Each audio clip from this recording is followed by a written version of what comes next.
Pinayuhan ni Pangulong Ferdinand Marcos Jr. ang mga motorista na huwag pairalin ang init ng ulo sa pagmamaneho.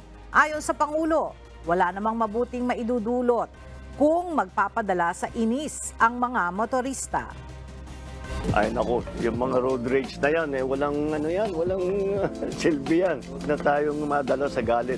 Naintindihan ko rin yan dahil nagdadrive din ako. Talaga kung minsan iinit ang ulo mo. Pero huwag na tayo magpapadala dyan dahil ang dami pang kailangan, napaka-importante yung kailangan isipin na aksaya na lang ng panahon niya. Ito lamang nakaraang Biyernes, Enero 6, isang road rage ang naiulat sa Taguig na kinasangkutan ng isang taga Bureau of Immigration at isang taxi driver.